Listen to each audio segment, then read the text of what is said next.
ahead and get into it. So we've got another juror is speaking out, not too long of an interview, but basically saying how they felt about the court proceedings, what happened during deliberations, and what they actually saw. Then we're going to get into a transcript from an interview from Juror 11, where she breaks down a little bit more of her experience on the jury. Here we go. Everybody in that room was very smart and very committed to telling their story. Another juror from the Karen Read murder retrial coming forward tonight, speaking only with NBC Boston. During our sit-down interview, she explains the process of coming to that decision that Read was not guilty of killing her Boston police officer boyfriend, John O'Keefe. Not guilty or guilty? So say you, Mr. Foreman. This jury member in the Karen Read retrial says she'll never forget this sound. Yeah, that was wild. The crowd outside the courthouse in Dedham last Wednesday erupting after the verdict. Read found not guilty of murder. It was overwhelming. There was so much grief and so much joy in that moment, and you really felt the weight of everything that we had done that day. The juror wanted to remain anonymous. In fact, she says at first she didn't even want to be seated on the jury. I love my job. I didn't want to not be there for a long time. Also, it's a huge case that everyone has really made their mind up on. But this juror didn't, she says, until deliberations started more than a week ago after closing arguments. Everybody in that room was very smart and very committed to telling their story and their version of the story, which more than anything led me to walk into that jury room with no opinion. After about 2 months of being on the jury together without being able to share an opinion. I think we started making a lot more progress when I got like huge poster board paper and then worked with other members of the jury to write down the definition of every That's a lot of charge. pressure. At the end of the day, this was an absolute tragedy for the O'Keefe family, and I hope that they find justice. Dang. And by the way, you can find much more. Yeah, and that I shout out to that juror for saying that, because it keeps getting a lot of the theatrics and everything that happened during this trial kind of got pushed to the side. Well, John O'Keefe's death kind of got pushed to the side through this, because we've got the Alberts and the McCabe's on one side and trying to figure out what's going on there, who's hiding something, because clearly someone's not telling the total truth there. And then you've got Karen Read on the other side fighting for her life and for her true innocence. It's unfortunate to see this play out, because John O'Keefe, I don't even want to say it, but I just feel bad for his family, his mother, his father, because I don't know if they'll be able to see justice after this. Because again, the Commonwealth showed that Karen Read was innocent just on their case alone. But let's go ahead and hear a little snippet, as I mentioned to you guys before, from this interview that Runkle of the Bailey did. I'll leave a link to that full interview in the description for y'all as well. I found this over on X, and you've got Bob Alessi is in here talking about something they noticed during the trial and saw in the evidence. Here we go. I'll tell you quickly, my piece of evidence that's on the top of my list is the alternative theory as to what happened, namely that Mr. O'Keefe was not injured and was not killed at where he was located.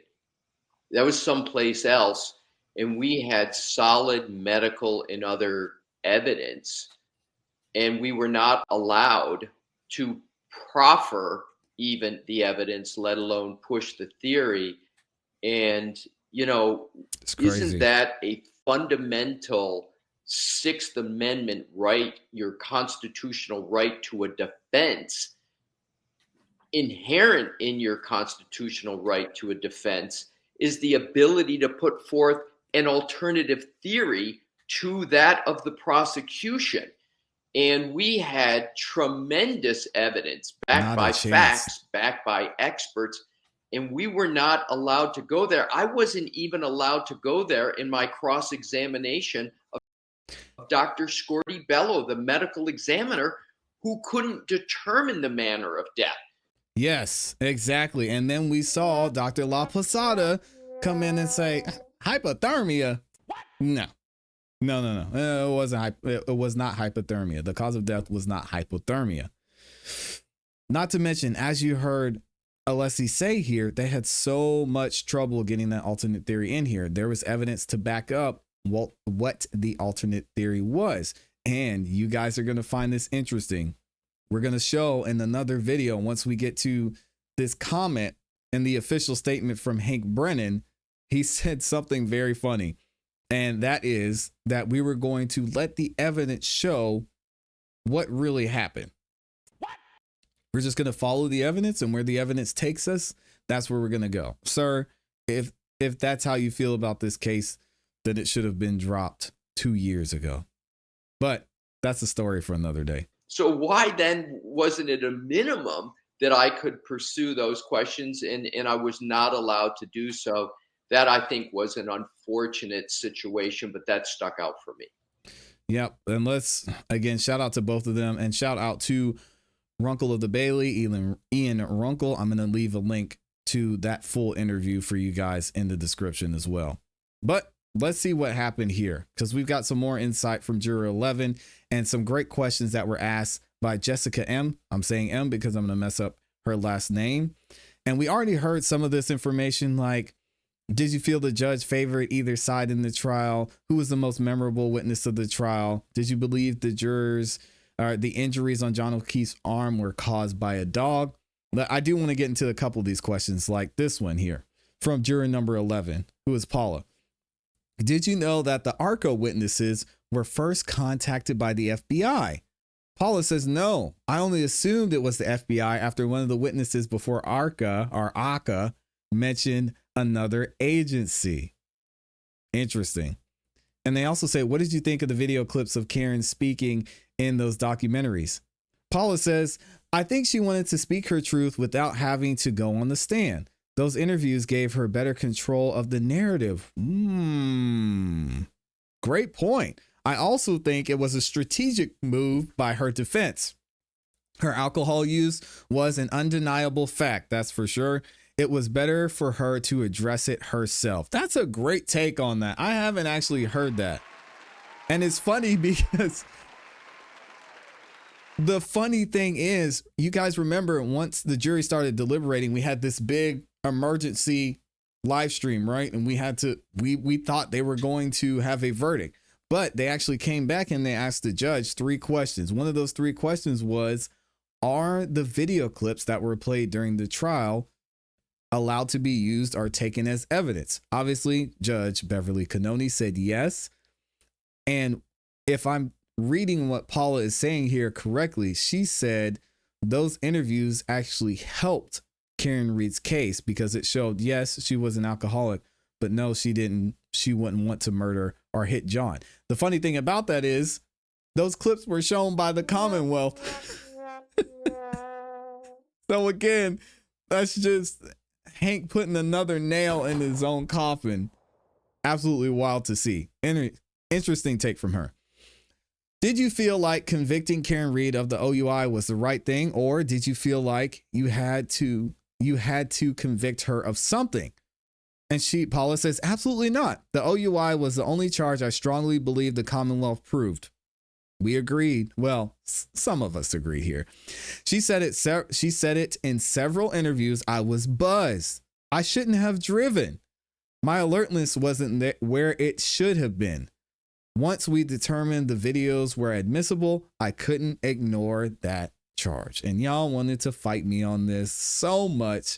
If you don't believe me, y'all can check the receipts. Go back and watch the live stream we did the last day they were deliberating. We had an 1.5 hour conversation back and forth about this, and y'all were wrong, but that's okay.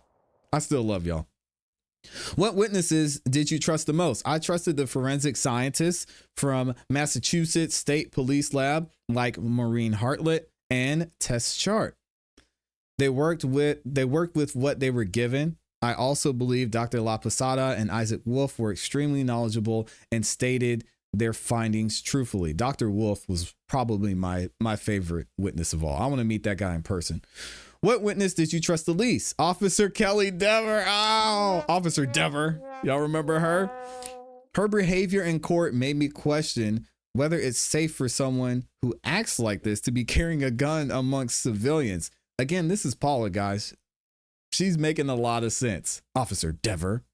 Not to mention, you guys remember Kelly? Of course you remember. Kelly Dever was on the stand. She said, hey, listen, I had to get up here and tell this story.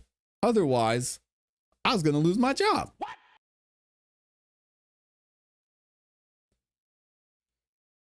So I totally understand why she would trust that witness the least. That is insane that someone would say that on the stand. How hard was it for you to be a part of this jury for so long?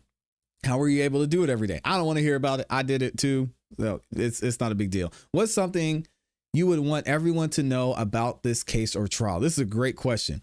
I think I'd want to speak directly to the O'Keefe family. I was the juror who left the courtroom in tears.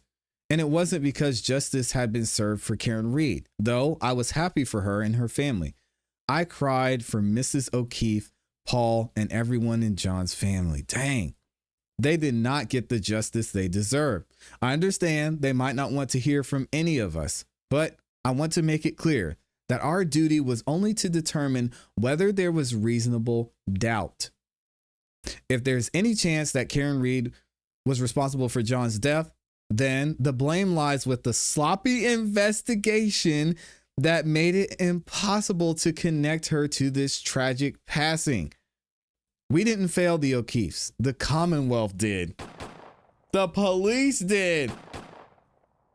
Personally, I believe she is 100% innocent, but even for those jurors who still had doubts, none of us could say beyond a reasonable doubt that she did.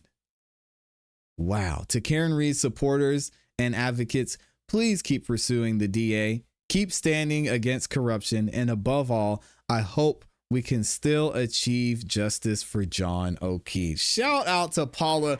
Y'all put some respect on juror number 11's name. She said what we've been saying this entire time. Amazing. Very well said. Very, very well said. Let's keep it moving. Got one last thing I want to show y'all. This is going to be, finally, some of Karen Reed's family, other than her father, is speaking out, and we're going to hear from Karen Reed's brother on what he thought about the verdict. The toughest I knew from the beginning is seeing my sister drag through the mud, that she did this when we knew from the beginning she didn't. Shout out to Paula, man. 6, he was by her side for the whole retrial. And now Karen Reed's brother, Nathan, is speaking out about the verdict. Good evening, and thanks for joining us tonight. I'm Darren Vitello. So Nathan Reed is also discussing the impact this case had on his family and what's next. NBC 10's Jeff Cyperstone has the exclusive one-on-one interview. That's guilty or not guilty? Not guilty. What was your reaction on Wednesday when the verdict was read? Elation. Yeah.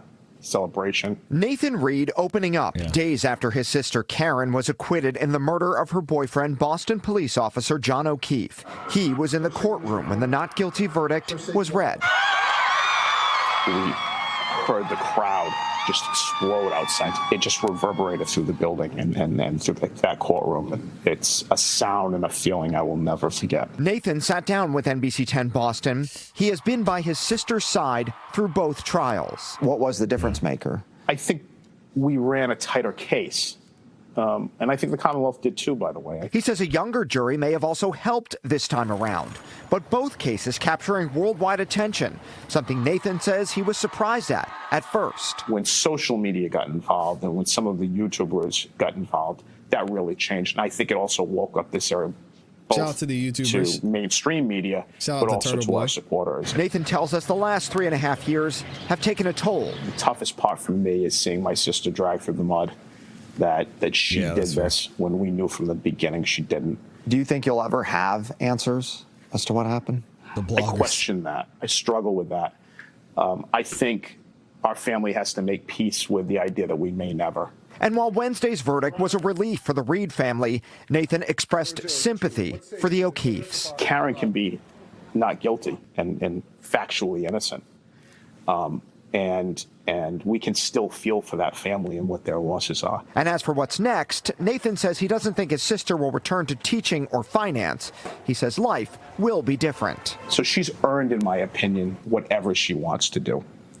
What she's going to do, I don't know. She, there's been a lot of hugs. There's been a lot of tears. Those emotions are coming out now. Yeah. But we'll support her and we love her. And she's just relieved. and we're elated for that. Jeff Saperstone, NBC 10 Boston. Yep, and shout out again to Karen Reed. Jury made the right decision, and it was easy to see. Commonwealth, can we all agree that we need to find the killer? Whoever you think it is, we need to find and figure out what happened to John O'Keefe. The evidence is there. As you heard from Yannetti, as Alessi would go on to say later, the evidence is there, and they have the ability to figure out what happened to this man. You just have to be willing and have to want to do it. Hopefully they'll make the right decision. Let me know what y'all think about this in the comments in the chat.